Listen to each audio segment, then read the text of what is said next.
Aleluia. Aleluia. Glória a Deus. Senhor, nós te amamos. Nós amamos a sua palavra. Nós amamos o seu Espírito. O Senhor tem liberdade para nessa noite alcançar os nossos corações. Nós queremos mesmo ouvir a tua voz, seguir aquilo que o Senhor tem para as nossas vidas. Obrigado por milagres extraordinários acontecendo essa noite. Obrigado pela instrução do teu Espírito. Por graça, paz e misericórdia acompanhando as nossas vidas todos os dias. Eu te rendo graças, Senhor, por essa noite, em nome de Jesus. Amém. Aleluia. Glória a Deus. Obrigado, queridos. Você pode sentar. Glória a Deus. O Senhor é bom em todo o tempo todo o Senhor é bom, queridos. Eu fico muito honrado de estar aqui com vocês, podendo compartilhar um pouco da palavra do Senhor. Amém? Eu sou de Pernambuco, do estado de Pernambuco, moro numa cidade chamada Arco Verde. Nós estamos debaixo da supervisão de Edilson de Lira e Mísia, que estará ministrando aqui. E talvez você conheça meu irmão, o Jânio César, que é o vaso mais magro do que eu, amém? Existe, é verdade. E eu creio que nós iremos ter hoje um tempo maravilhoso, amém? Uma palavra vinda da parte do Senhor pode mudar as nossas vidas, transformar as nossas vidas e trazer o novo do Senhor para cada um de nós, amém? Glória a Deus. Então, queridos, eu vou abordar hoje um assunto da escatologia. O que é a escatologia? A doutrina das últimas coisas. E você vai ver o quanto eu vou te passar uma escatologia prática, que já pode ser aplicada hoje. Amém? Eu não gosto de uma escatologia que apenas fica no campo da teoria e que você não pode aplicar para o seu dia a dia. Você vai ver que será algo prático que vai servir para as nossas vidas hoje. Amém? O Senhor me concedeu a graça, queridos, de escrever 2 livros sobre o tema. Eu escrevi Os Surpreendidos pela Eternidade. Esse livro aqui, queridos, é um tratado sobre a escatologia. Eu trato aqui sobre diversos assuntos da área da escatologia. Por exemplo, o que acontece com uma pessoa quando morre? Está dormindo ou está consciente? Se está dormindo, por que a Bíblia mostra pessoas mortas e tendo consciência? Se tem consciência, por que a Bíblia fala os que dormem na sepultura? Se você quiser saber, adquira Os Surpreendidos pela Eternidade. Amém? Ai, Jesus. Eu escrevi também e lancei num evento nosso lá em Petrolina, no Maximize. Eu lancei o 2º livro chamado Apocalipse de Cristo às 7 Igrejas. Se você já leu o livro de Apocalipse, você vai lembrar que existem 7 igrejas, que vai de Éfeso até Laodiceia, que se encontravam nessas cidades, Éfeso, Esmirna, Pérgamo, Tiatira, Sardes, Filadélfia e Laodiceia. E eu faço um trabalho, esse livro aqui é resultado de mais de 5 anos de estudos e pesquisas sobre o tema. Então aqui você vai ter um tratado sobre as 7 igrejas do Apocalipse, com aplicações práticas para as nossas vidas, sobre doutrina, sobre intenção de coração, sobre serviço na igreja. Aleluia. Por exemplo, eu não sei se você já leu, mas a palavra do Senhor fala lá em Apocalipse, no capítulo 3, do verso 14 em diante, na carta à igreja em Laodiceia, o Senhor Jesus fala: tu não és nem quente nem frio, tu és morno. Fique ciente de que quente é bom, frio também, o ruim é ser morno. Se você quiser saber a razão disso, leia o Apocalipse de Cristo às 7 igrejas, amém? Por exemplo, quem é da palavra da fé aqui, levanta a mão. Deus é bom, sim ou não? Então tudo bem. Sendo Deus bom, por que na carta à igreja em Tiatira, no capítulo 2, do verso 18 ao 29, o Senhor Jesus fala em um determinado momento: matarei seus filhos, colocarei de cama e farei com que sofra tribulação, e todas as igrejas saberão que eu sou aquele que sonda mentes e corações. E agora? A resposta está aqui, amém? No final de tudo, só saiba de uma coisa: Deus é bom, amém? Glória a Deus. Vamos lá, vamos avançar na palavra do Senhor. Então, você trouxe sua Bíblia? Então, abra sua Bíblia lá em 2 Coríntios, no capítulo 5, no verso 10. Eu vou falar hoje sobre o tribunal de Cristo. Amém? Diga comigo, o tribunal de Cristo. Aleluia. Quero adiantar, queridos, que eu amo São Paulo. Eu sou um nordestino que gosto muito de São Paulo. Gosto de vocês, da cultura de vocês. A cidade é maravilhosa também. E graças a Deus por isso. Gosto do clima também. Isso é muito bom. Amém? Então, nós iremos falar sobre esse tema, o tribunal de Cristo. Antes de trazer as definições, eu quero ler esse versículo com você. Segunda carta de Paulo aos irmãos em Coríntios, no capítulo 5, no verso 10, o apóstolo Paulo fala: porque importa que todos nós compareçamos ante ao tribunal de Cristo, para que cada um receba segundo o bem ou mal que tiver feito por meio do corpo. Alguém diga, tribunal de Cristo. Queridos, o tribunal de Cristo será o julgamento da igreja. Amém? Não confunda o tribunal de Cristo com o juízo do grande trono branco. Nós não seremos julgados para condenação. O nosso julgamento será de recompensa ou não. Aleluia. Por aquilo que nós estamos fazendo na obra do Senhor. Sabia que tudo que você faz para o Senhor é digno de ser recompensado? Sabia que o Senhor não esquece do seu trabalho? Aleluia. Diga comigo, existe uma recompensa da parte do Senhor. Aleluia. Não precisa você abrir também, mas lá em Romanos, no capítulo 14, no verso 10, diz a palavra do Senhor a seguinte verdade: mas tu, por que julgas teu irmão? Ou tu também, por que desprezas teu irmão? Pois todos nós havemos de comparecer ante ao tribunal de Cristo. Então diga comigo, todos nós estaremos diante do Senhor, no seu tribunal. Aleluia, glória a Deus. Queridos, a palavra tribunal é a palavra grega bema, e essa palavra bema, o bema era um lugar elevado, onde se subia por meio de degraus, para que os vencedores recebessem as suas premiações, por terem participado de uma grande corrida. Aleluia, aleluia. A palavra do Senhor nos chama de mais do que vencedores. Por causa da obra redentiva de Cristo, nós não iremos vencer mais nada, nós já vencemos, nós somos mais do que vencedores, mas enquanto nós não saímos daqui da terra, nós estamos servindo na nossa igreja local, nós estamos servindo na obra do Senhor, e mais cedo ou mais tarde, nós compareceremos diante do tribunal de Cristo, nós subiremos os degraus da recompensa, e o Senhor vai olhar para nós e nos recompensar, conforme aquilo que nós estamos fazendo na obra dEle. Aleluia. Aleluia, existe uma recompensa, queridos, reservada para cada um de nós. E isso, queridos, vai influenciar, se nós aprendermos, ou quando nós aprendemos essas verdades, isso vai influenciar o nosso dia a dia na obra do Senhor. Sabe que a palavra do Senhor diz lá em 1 Coríntios, no capítulo 15, no verso 58, o apóstolo Paulo diz: irmãos, sede firmes e abundantes na obra do Senhor, sabendo que no Senhor o vosso trabalho não é em vão. Se o nosso trabalho no Senhor não é em vão, é porque haverá um dia da recompensa. Aleluia. Apocalipse capítulo 22, no verso 12, o Senhor Jesus diz: eis que cedo venho, e comigo está a recompensa, para dar a cada um segundo as suas obras. Meu Deus, aleluia.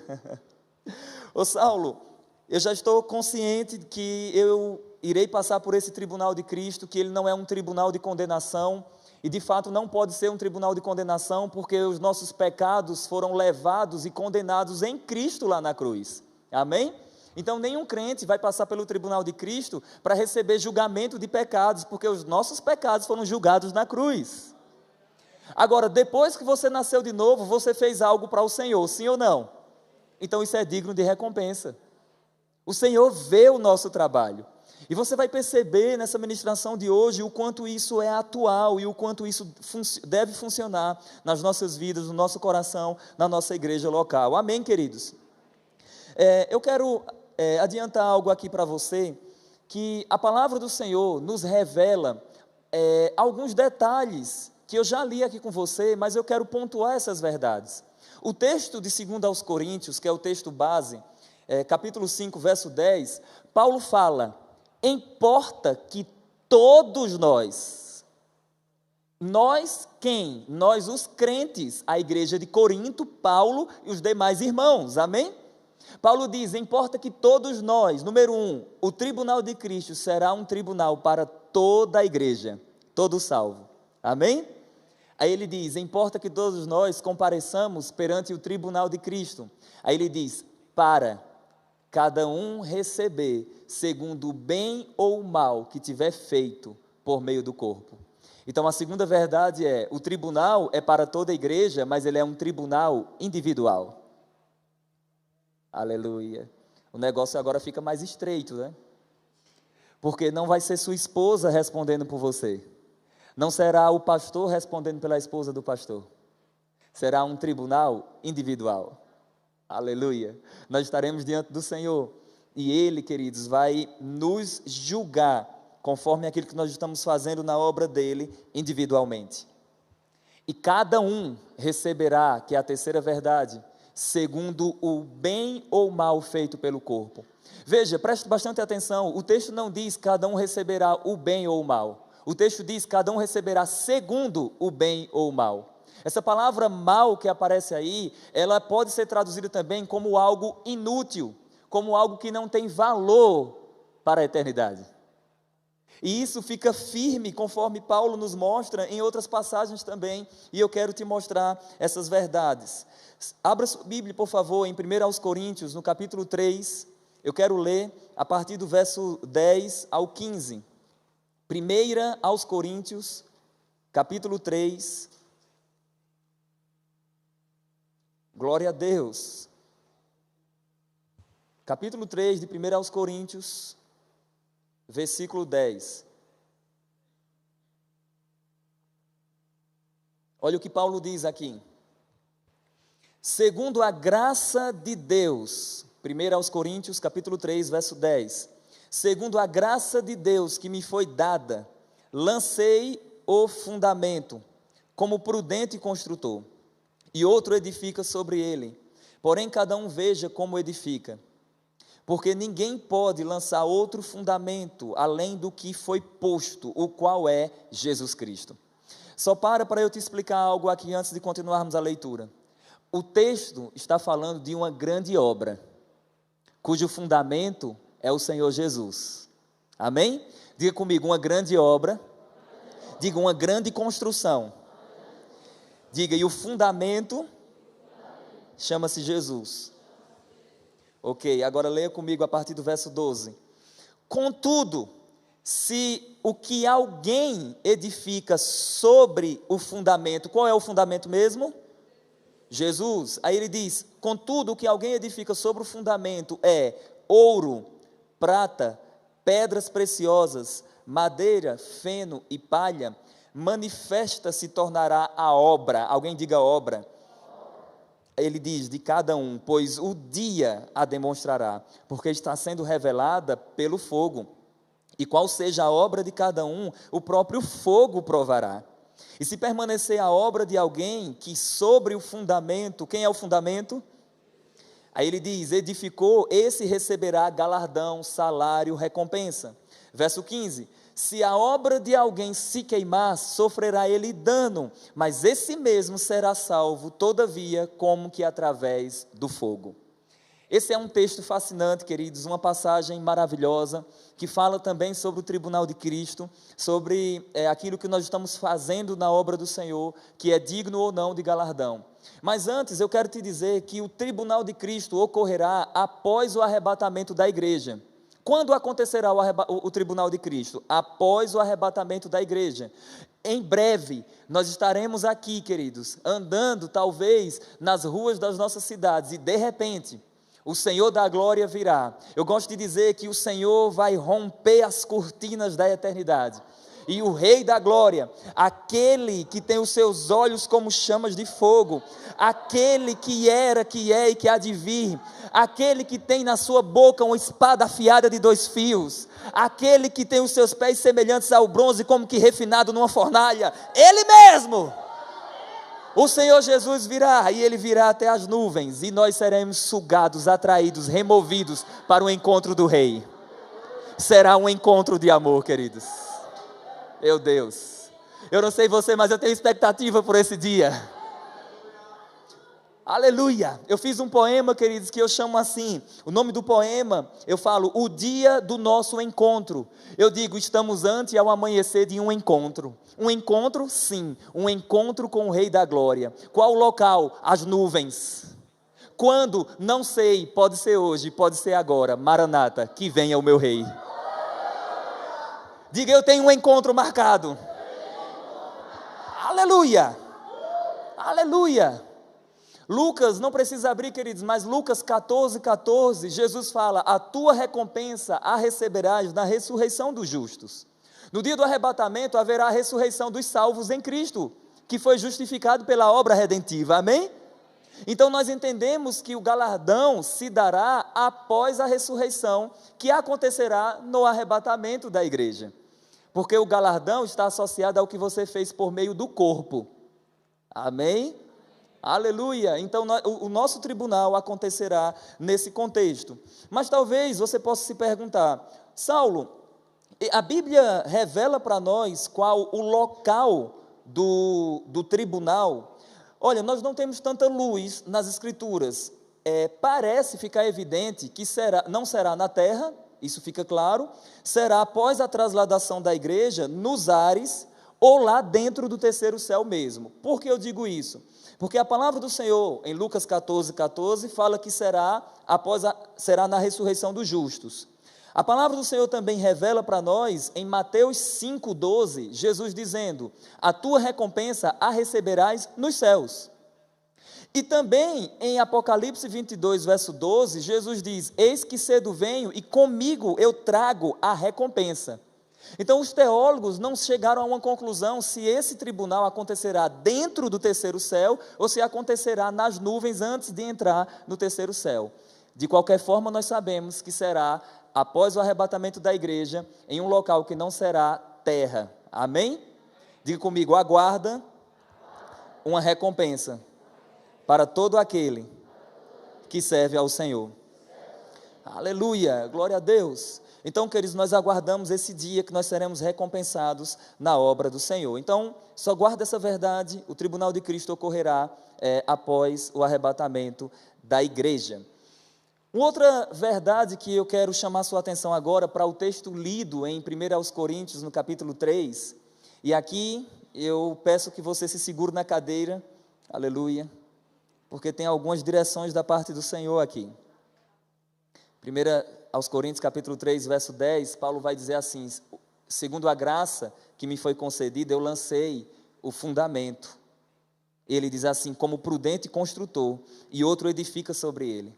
O fundamento que Paulo lançou para aquela igreja chama-se Jesus Cristo. Jesus é o fundamento da obra dele, amém? Aí ele diz, cada um veja como edifica. E o que eu acho fascinante é que ele está falando de uma grande construção. E falando sobre essa grande construção, Paulo fala sobre 6 materiais. Preste atenção, 6 materiais.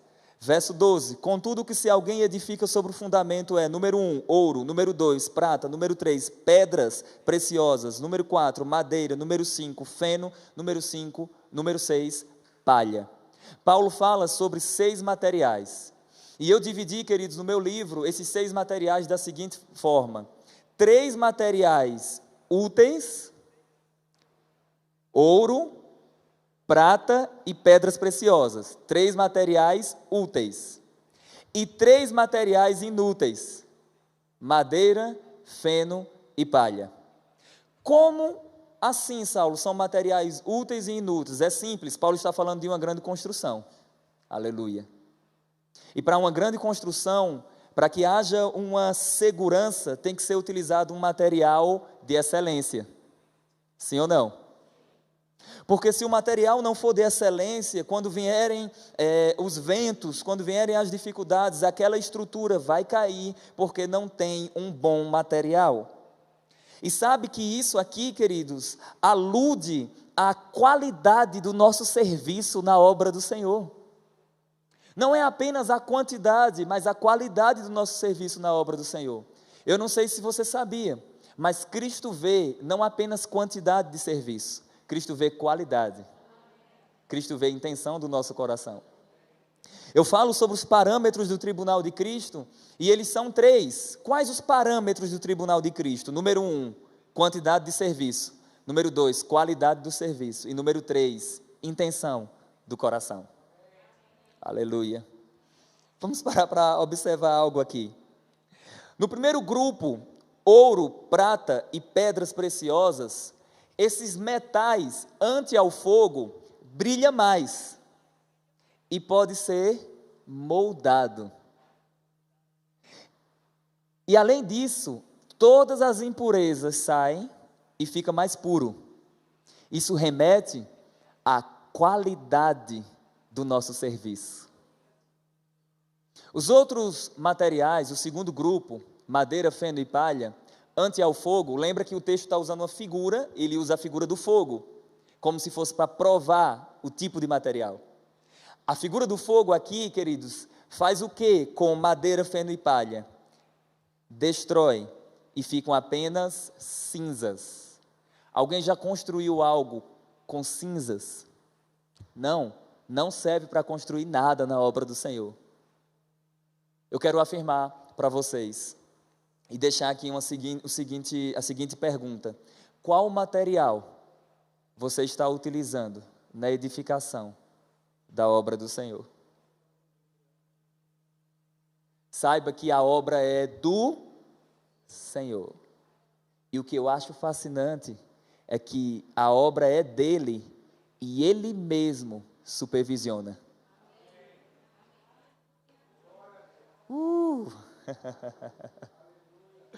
Jesus é o supervisor das igrejas. Ele vê aquilo que os homens não veem. Ele vê aquilo que sua esposa não vê. Ele vê aquilo que seu pastor não vê. Ninguém escapa daquele que tem os olhos como chamas de fogo. Cristo vê a intenção certa. Cristo vê atitudes erradas.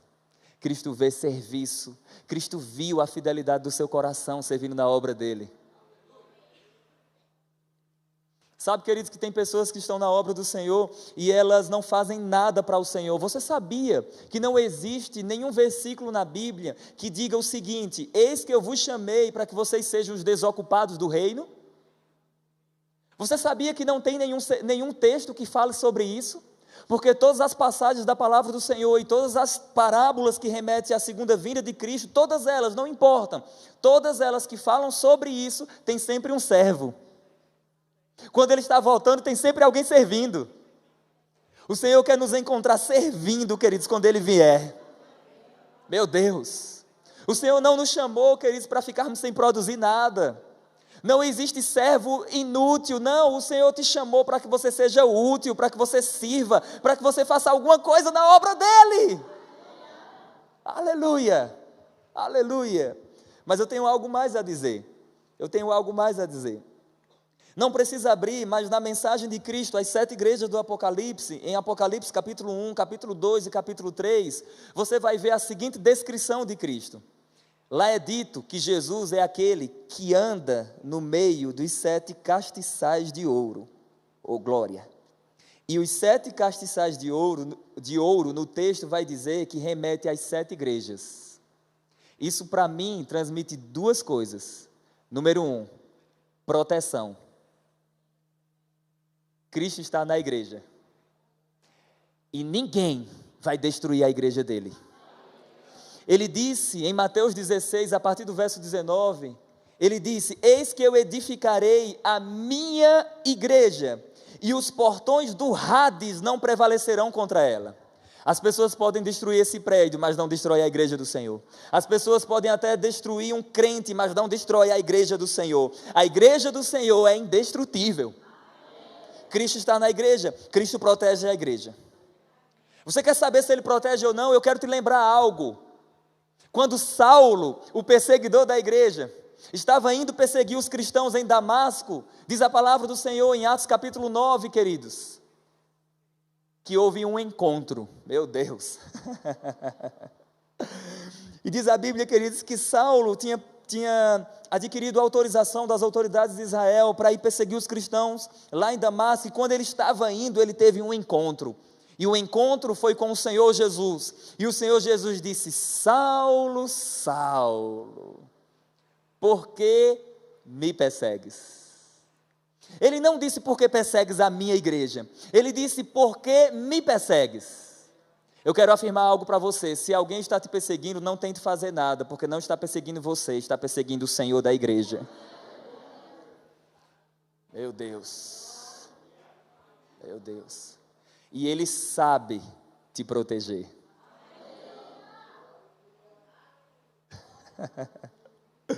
Aleluia.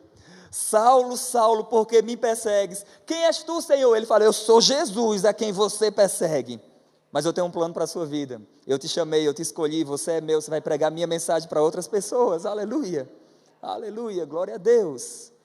Então diga comigo: o Cristo na igreja remete à proteção. Mas eu falei que dizia respeito a duas verdades, não é isso? A segunda verdade é: ele não apenas protege a igreja, ele supervisiona. Aleluia. Jesus é o supervisor da igreja. Ele é aquele, queridos, que está sondando os corações nesse momento. Ele é aquele que está sondando tudo. Ele é aquele que vê o texto e o contexto. Ele vê muitas vezes a peça teatral que estamos fazendo e ele sabe o que acontece por trás das cortinas. Aleluia. Ele é aquele, queridos, que vê além. Ele vê aquilo que o homem não está vendo. O profeta chega diante dos filhos de Jessé e fala assim: com certeza o Senhor tem escolhido este homem, porque esse homem é muito robusto, esse homem é forte. Aí o Senhor fala assim: Samuel, você vê a aparência, eu vejo o coração. O homem que eu tenho escolhido não está aqui, está servindo. Meu Deus! Ai, Jesus! Sabe que Deus vai te levantar para coisas maiores quando Ele encontrar você servindo. E a regra do Senhor foi: ninguém senta até que o rei chegue aqui. Eu estou falando do rei Davi. Aleluia, meu Deus. Mas sabe, queridos, o Cristo que é o supervisor da igreja, que enxerga todas as coisas, que vê além, Ele também vê fidelidade. Ele vê aquilo que você está fazendo de todo o seu coração. Preste atenção, Ele escuta as palavras. Como assim, Saulo? Sim, Ele escuta todas as palavras. Eu posso te lembrar algo? Após a ressurreição do Senhor Jesus, Ele apareceu para as mulheres, Ele apareceu para os discípulos no caminho de Emaús, Ele apareceu para os 11, mas antes, em uma determinada ocasião, Cristo apareceu e Tomé não estava. Quem lembra dessa passagem? Tomé não estava. E diz a Bíblia que os discípulos falaram: nós vimos o Senhor, Ele vive. E Tomé disse assim: se eu não vi, e não colocar este meu dedo aqui no seu lado, nas suas feridas, ele usa um termo grego, que é o termo mais elevado de negação. Ele diz: de modo nenhum acreditarei. O que eu acho curioso é que o Evangelho faz questão de explicar a seguinte verdade: 8 dias depois, estando as portas trancadas, Jesus apareceu no meio deles. E ele diz duas coisas: Pai seja com vocês, e a segunda, toca. Ou seja, eu ouvi o seu questionamento.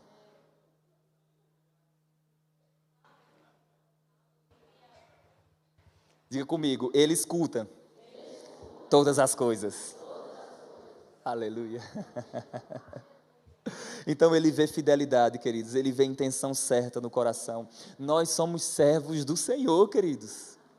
Ele está vendo as nossas vidas, ele está sondando os nossos corações. E mais cedo ou mais tarde, o dia da recompensa virá. Aleluia. Uma vez eu falei essas verdades, queridos, para um irmão, estava ministrando sobre esse tema, e um irmão me procurou e disse assim: se eu já serei salvo mesmo, eu não estou nem aí para galardão, não quero saber de recompensa, não quero saber nada disso. Eu falei para ele assim: olha, não é essa a visão de reino de Deus, porque o apóstolo Paulo e os demais apóstolos e os autores bíblicos, eles esperavam sim uma recompensa. Paulo disse assim, em 1 Coríntios capítulo 9, a partir do verso 27, ele diz assim: eu corro, não sem meta. Ele disse assim: não estou lutando, dando socos no ar. Ele fala assim: eu corro para alcançar uma coroa incorruptível. Ou seja, Paulo diz assim: eu corro porque me aguarda uma recompensa. Aleluia, glória a Deus. E aí eu falei para aquele irmão, eu disse assim: irmão, eu vou te contar uma parábola. Falo por meio de parábola a este povo. Eu falei para o irmão, e eu quero compartilhar com vocês, vamos dizer que todos nós tivéssemos cometido um crime doloso, e na nossa Constituição fosse favorável a pena mortal. Nós sabemos que acontece no caso de guerras, mas vamos dizer que fosse favorável a pena mortal, e todos nós, todas as pessoas aqui, todos, contando até este vaso magro que vos fala, aleluia, todos nós estivéssemos agora caminhando para a nossa execução. Por causa do que nós tínhamos praticado, nós estávamos caminhando para a nossa execução. E quando chegasse o dia que nós seríamos executados, alguém viesse e rompesse aquele corredor da morte e dissesse assim: sai daqui e eu morro no seu lugar. E essa pessoa morresse no nosso lugar. Só que 3 dias depois, nós estávamos caminhando nas ruas maravilhosas de São Paulo. E de repente a gente encontra aquela pessoa. E meio que sem entender, a gente vai até essa pessoa e a gente fala assim: o que aconteceu? O que você fez? Por que você fez aquilo? E a pessoa olha para você, dá um sorriso no canto dos lábios e fala assim: foi por amor. Meio que sem entender ainda, você diz assim: o que é que eu posso fazer? Quanto é? O que eu faço para pagar o que você fez? Ele olha para você, ri novamente, diz assim: não se paga, foi graça. Aí você, meio frustrado, porque não conseguiu entender a plenitude desse amor, nem conseguiu pagar, você vai saindo, se distanciando dele, e antes de você se distanciar completamente, ele te chama novamente e fala assim: olha, o que eu fiz por você foi por amor e pela graça. Você não vai compreender a plenitude desse amor, e você não vai conseguir pagar. Agora eu tenho uma proposta para você. Se você aceitar trabalhar para mim, quando eu vier no reino do meu Pai, eu dou o teu galardão. Uau! Aleluia! Então eu sirvo ao Senhor, queridos, não é para pagar a minha salvação, não é apenas por causa do galardão, é porque, queridos, Ele me amou, Ele morreu por mim, Ele rompeu os corredores da morte e Ele disse: eu morro no seu lugar. E a única coisa que eu posso fazer é lhe servir o resto da minha vida. Eu quero gastar o meu corpo, queridos, eu quero me gastar na obra do Senhor. Aleluia! Sabe por quê, queridos? Porque ainda que eu entregue o meu corpo para ser queimado, nada disso aproveitará se não tiver amor. Aleluia! Aleluia! Então eu quero ser um servo para sempre. Ah, mas eu sou filho. Sim, é filho. A Bíblia nos chama de filho, nos chama de amigos, mas também somos servos. Paulo diz: eu, Paulo, o servo do Senhor. Jesus, em Filipenses capítulo 2, no esvaziamento de Cristo, quando Ele abandona ali a sua glória e deixa seus privilégios, a palavra do Senhor diz que Ele se fez servo. A palavra servo lá é a palavra grega doulos, que quer dizer escravo. Ele se fez servo. Se o Senhor da glória se fez servo, quanto mais nós. Então nós devemos servir na obra do Senhor, queridos, até que Ele venha. Meu Deus, aleluia, aleluia. Tem um versículo aqui, queridos, um texto que talvez você já tenha lido, abra lá em João capítulo 12. Eu quero confessar para vocês que essa é uma passagem que que fala muito comigo, queridos. Eu brinco dizendo que arrepia até os ossos. E osso eu tenho para isso. João capítulo 12, verso 26. Meu Deus, como nós não lemos esse texto antes, como nós não observamos essas verdades antes. Olha que texto fascinante, João 12, 26. Meu Deus. Aleluia. João 12, 26. Olha o que diz. Se alguém me serve, siga-me. E onde eu estou, ali estará também o meu servo. E se alguém me servir, o Pai o honrará. Ah, Jesus. Eu quero te chamar a atenção para algumas coisas aqui. Eu quero chamar a sua atenção para algumas coisas. Ele diz, se alguém me serve. Tem alguém que serve ao Senhor aqui? Mas o texto não para no serviço. Número 1, nós precisamos servir na obra do Senhor. Mas o texto fala, esse que me serve, siga-me. Deus não te chamou apenas para ser um trabalhador na obra dele. O Senhor quer que você seja um discípulo. Sirva e siga. Aleluia. Meu Deus. Se alguém me serve, siga-me. E onde eu estou? Agora, uma pergunta. Jesus é Deus, amém, queridos? A Bíblia fala lá em Romanos capítulo 9, verso 5, que ele era descendente dos patriarcas segundo a carne e Deus bendito eternamente. A Bíblia chama Jesus Cristo de o Verbo, que era Deus. A Bíblia também fala que ele é o Emanuel, Deus conosco. A Bíblia fala que ele é aquele que é o mesmo ontem, hoje e o será eternamente. Jesus é Deus. Sendo Deus, ele está em todos os lugares, amém? Amém, glória a Deus. Aí olha o que ele diz, se alguém me serve, siga-me, e onde eu estou, ali estará também o meu servo. Eu quero chamar a sua atenção nessa expressão aqui, duas coisas. Número 1, Jesus está onde? Em todos os lugares. E ele disse que onde ele está, tem sempre um servo, que é o servo dele. Ah, então tá bom. Se Jesus está em todos os lugares, por que você escolhe lugar para servir?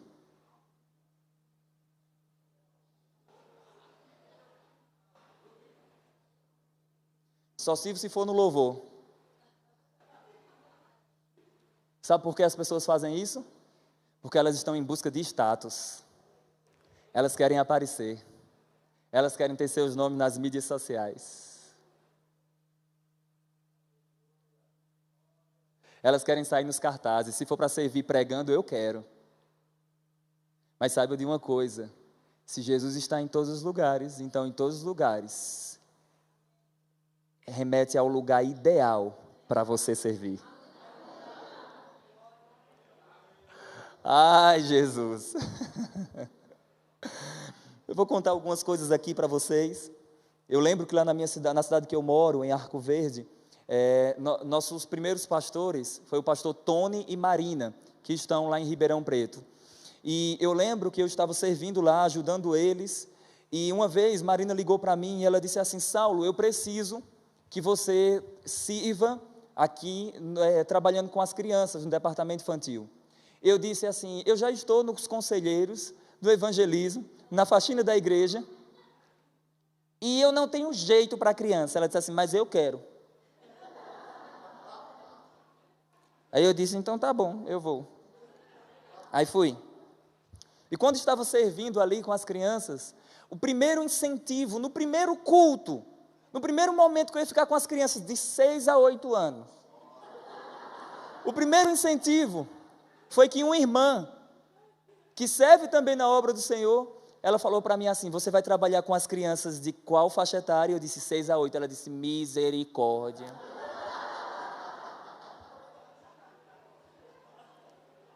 Ela disse assim, você vai trabalhar com as pestinhas. Eu fui servir, esse foi o incentivo. Eu fui servir. E eu estava servindo com aquelas crianças, queridos, e eu estava trabalhando. E aconteceu algo que com certeza não acontece aqui, isso é só lá no Nordeste mesmo. Depois de um ano, eu procurei minha líder e disse assim, meu tempo acabou.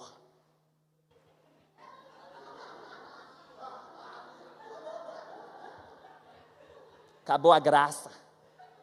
E a graça é eterna e a gente fala que acaba, né? Mas tudo bem. Eu disse, a graça acabou, meu tempo acabou. E o que eu acho curioso é que parece que pastor tem GPS. Porque o pastor ligou para ela na hora que eu estava conversando com a minha líder. E disse, e aí, como é que está o departamento infantil? Ela disse, está uma bênção, que pena que Saulo vai nos deixar.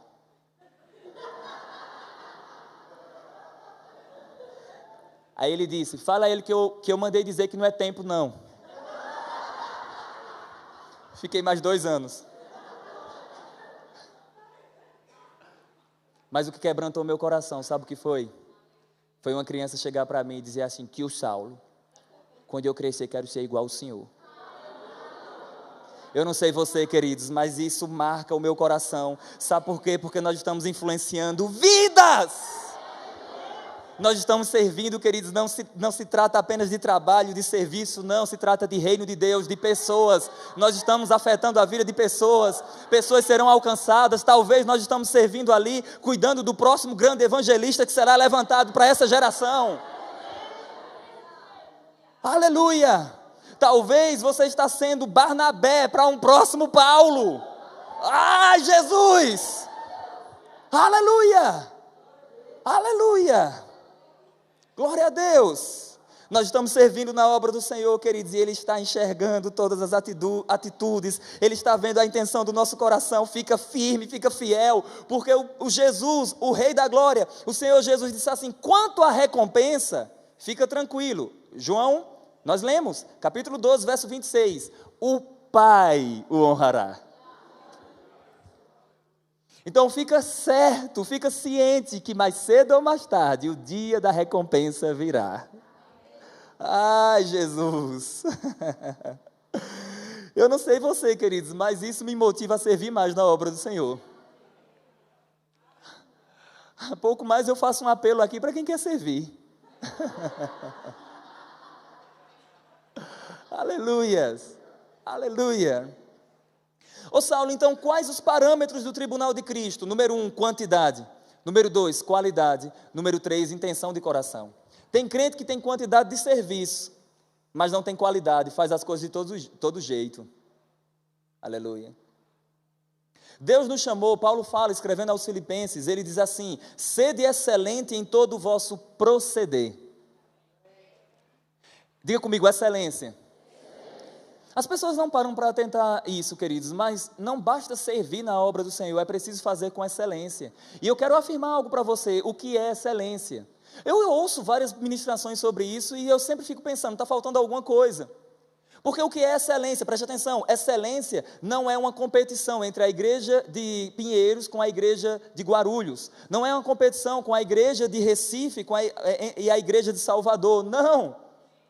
Excelência, escuta isso, é fazer o melhor com o que você tem, no contexto que você tem, só que existe uma competição na excelência também, e eu quero afirmar, é uma competição entre você e você mesmo. A cada dia eu posso ser melhor, eu posso fazer melhor, eu posso fazer melhor, eu posso fazer melhor, eu posso fazer melhor, uma competição. Então nós podemos fazer e servir com excelência, queridos. Não apenas nos conformando com aquilo que nós já sabemos fazer, não, nós podemos surpreender. Sabe que a palavra do Senhor diz que quem faz apenas o que te é ordenado, a Bíblia chama de servo inútil.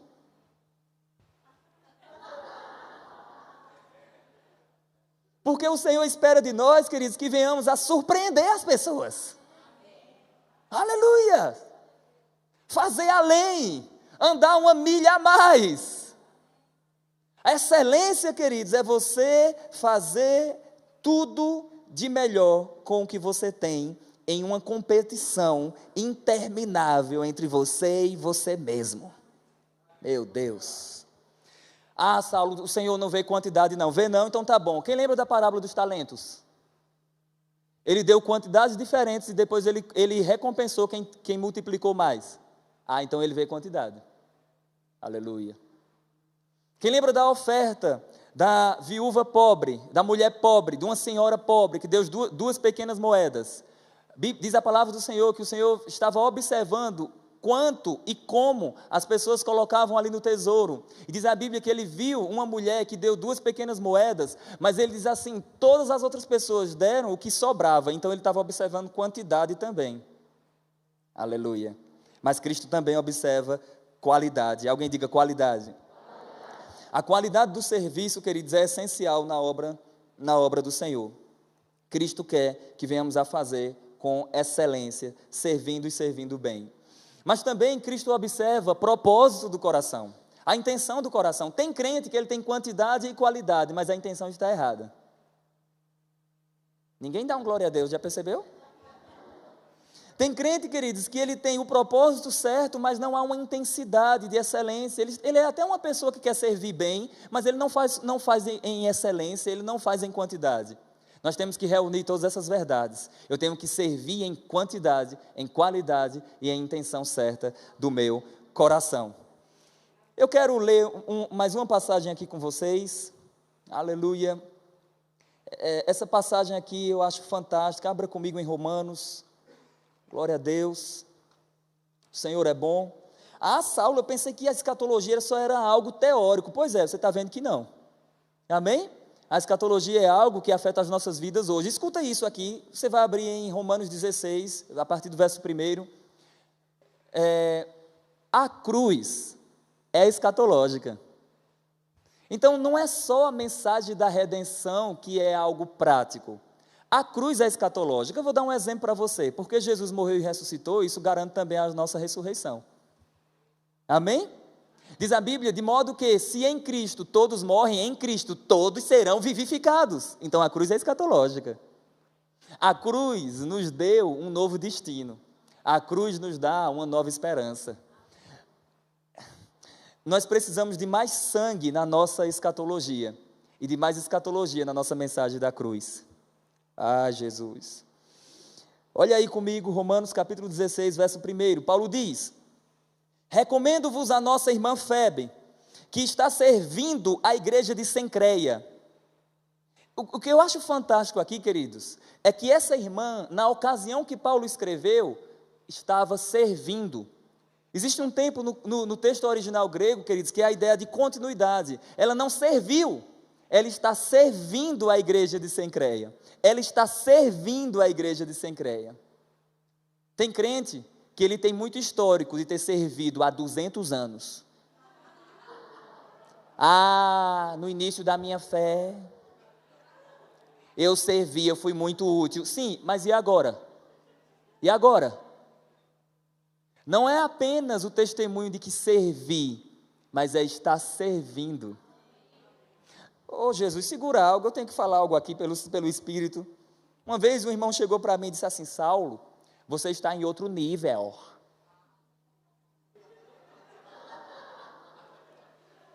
Você não pode mais servir na sua igreja local, você agora é um itinerante, você está viajando, você é um professor de escatologia, você faz isso, faz aquilo, você está em outro nível. Aí eu falei para o irmão, aquele que tinha o maior nível, disse assim: eu vim aqui não para ser servido, mas para servir da minha vida em resgate por muitos. Não haverá um tempo que nós iremos crescer tanto que não haverá mais necessidade de servir.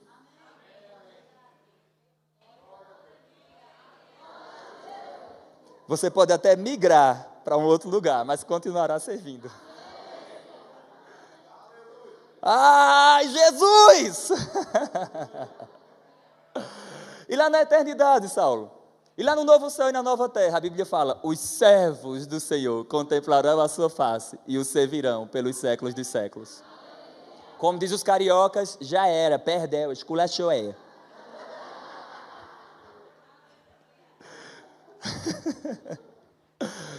Romanos 16, Paulo diz: recomendo-vos a nossa irmã Febe, que está servindo a igreja em Cencreia. Atenção no verso 2: para que a recebais no Senhor, como convém aos santos, e a ajudeis em tudo que de vós vier a precisar, porque tem sido, novamente o tempo contínuo, tem sido protetora de muitos, e de mim inclusive. Meu Deus! Essa irmã aqui não apenas servia na igreja, ela auxiliava os ofícios. Ela auxiliava os pastores, os líderes, os apóstolos, os homens de Deus. Glória a Deus. Atenção no verso 3. Saudai a Priscila e Áquila. Eu amo isso aqui, eu amo esse texto. Sério mesmo, queridos. Saudai a Priscila e Áquila, meus cooperadores em Cristo Jesus. Aí Paulo diz, os quais, meu Deus, alguém lê isso aqui. Os quais, pela minha vida, arriscaram a sua própria cabeça. E isto lhes agradeço, não somente eu, mas também todas as igrejas dos gentios. Alguém percebe fidelidade aqui? Tem pessoas, tem ministros, tem pessoas que estão servindo, que não arriscam a sua cabeça pela sua liderança, pelo contrário. Por ele cortava a cabeça do pastor. Por ele cortava a cabeça dos seus líderes. Mas Paulo honra esse casal que estava servindo na igreja e que também tinha arriscado a própria vida. Sabe o que é isso? Proteção com seus líderes. Cuidado. Jesus. E aí o texto vai mostrar uma lista de pessoas que estavam servindo na obra do Senhor, com base em diversas verdades também. Alguém dá um glória a Deus? Aleluia. Eu quero fazer a pergunta novamente. Qual material você está utilizando na edificação da obra do Senhor? Fica aí no seu coração essa pergunta. Sabe, queridos, a palavra do Senhor mostra para nós que, por mais que nós venhamos a servir, fazer todas essas verdades, nós temos uma missão aqui na terra, como a igreja do Senhor. Qual o propósito da igreja aqui na terra? Uma vez uma pessoa me perguntou, Saulo, por que Cristo ainda não tirou a sua igreja da terra? Eu disse, porque a igreja tem uma missão, tem um propósito.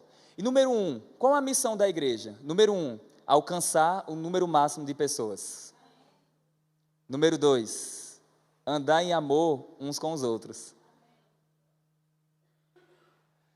Às vezes nós somos bons na primeira parte, em alcançar o número máximo de pessoas, mas nós não somos bons em andar em amor uns com os outros. Nós devemos, queridos, andar em amor, sabe por quê?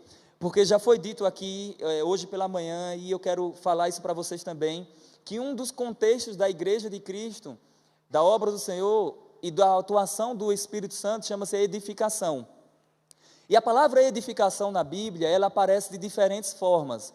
Edificação pode ser algo que dá início, mas pode ser algo que, uma vez tendo sido construído, você coloca mais coisas, fundamenta, você estabelece mais coisas que vai trazer consistência. Por exemplo, Jesus falou, edificarei a minha igreja. Quando ele disse edificarei, eu vou criar. Amém? Ali era dar início à igreja. A igreja não existia antes. A igreja nasceu após a morte e ressurreição de Cristo, quando lá no cenáculo ele sopra o Espírito. Amém? Então, ali dar início à igreja. Mas uma vez que a igreja teve início, a atuação dos dons espirituais, ministeriais e o corpo de Cristo no geral trabalha em conexão com o outro para edificação desse corpo, para edificação da igreja.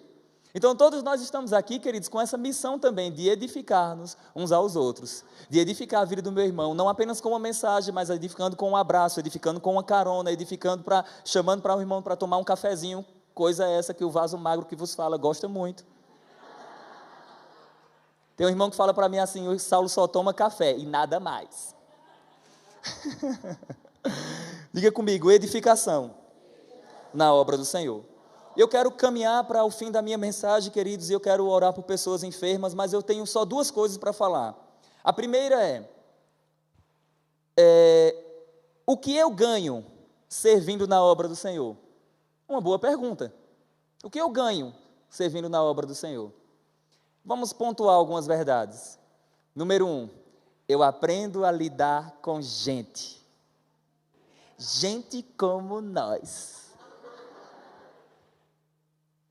Ah, Jesus, quem trabalha em igreja local sabe o que eu estou falando.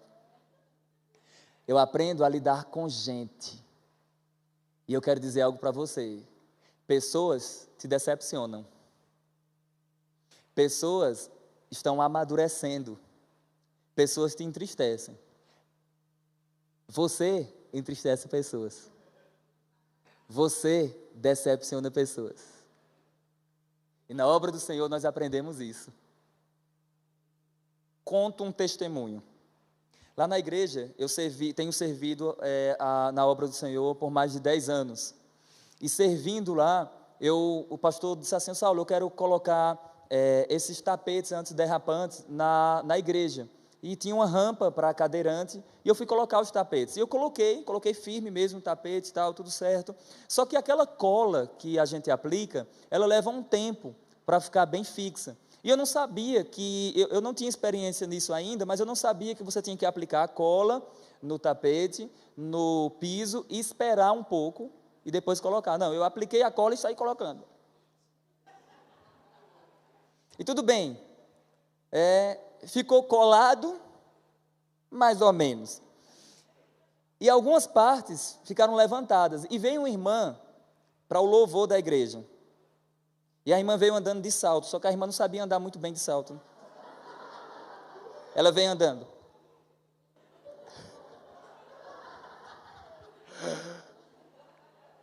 E prendeu o salto dela no tapete. E eu estava de longe assim olhando, e eu vi a cena em câmera lenta. E a irmã, quando ela caiu, ela gritou: Saulo!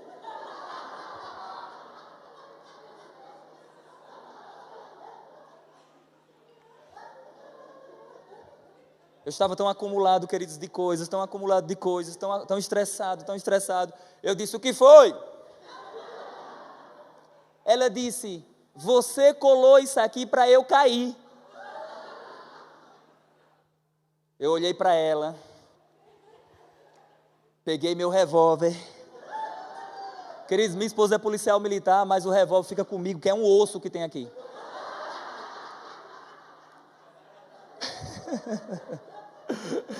Eu estou brincando, queridos. Eu falei para ela assim, eu disse assim: amém, irmã, eu vou consertar, por favor, me perdoe. Você quer que eu ore por você? Está sentindo alguma dor? Ela disse: não precisa. Coisas que acontecem apenas nos bastidores, né, pastor? Então, queridos, você vai aprender essas coisas. Uma outra verdade que nós aprendemos servindo na obra do Senhor: você aprende a se educar nos horários.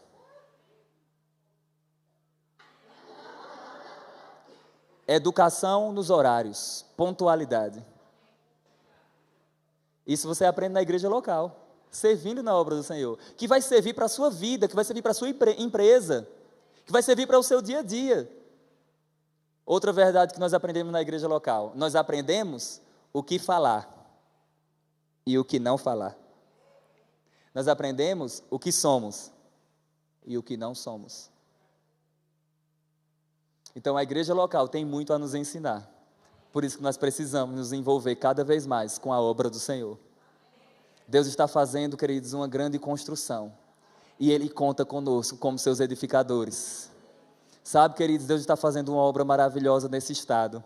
E Ele está contando com você, Ele está contando comigo, Ele está contando conosco. Nós fazemos parte daquilo que Deus está fazendo. Você pode não estar vendo isso, mas Deus está fazendo algo glorioso nessa região. Deus está alcançando pessoas, Deus está alcançando vários lugares, e Ele está contando com o serviço de cada um de nós. Cada um de nós. Ah, Jesus.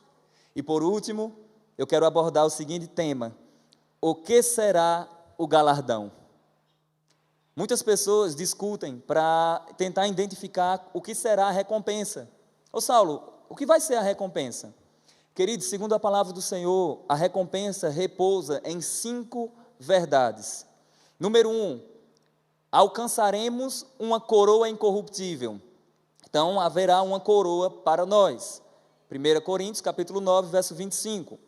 Número 2, haverá também, nós receberemos da parte do Senhor um elogio, um louvor da parte do Senhor. Eu não sei se você sabia, mas está na Bíblia. 1 Coríntios, capítulo 4, verso 5. A Bíblia fala: cada um receberá do Senhor o seu louvor. Como assim, Saulo, o meu louvor? O elogio, louvor quer dizer elogio.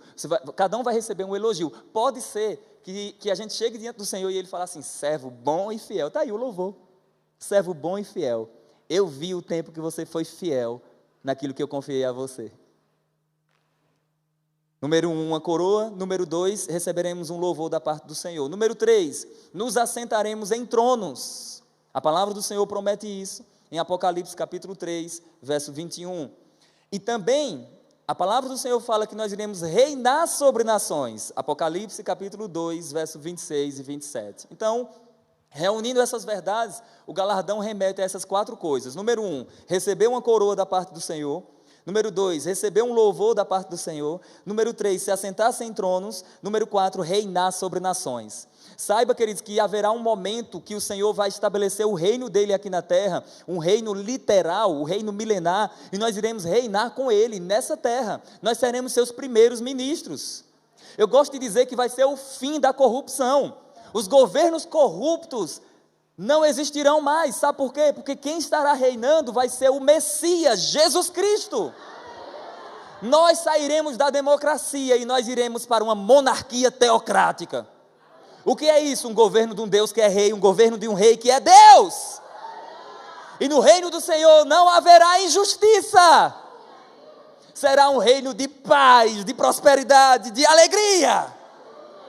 Mas eu quero dizer algo para você, você não precisa ficar aguardando apenas a manifestação desse reino. A palavra do Senhor fala que num aspecto espiritual nós já fazemos parte do reino de Deus. Nós já podemos viver na expectativa ou debaixo da consciência que é o Messias, Jesus, que reina por nós.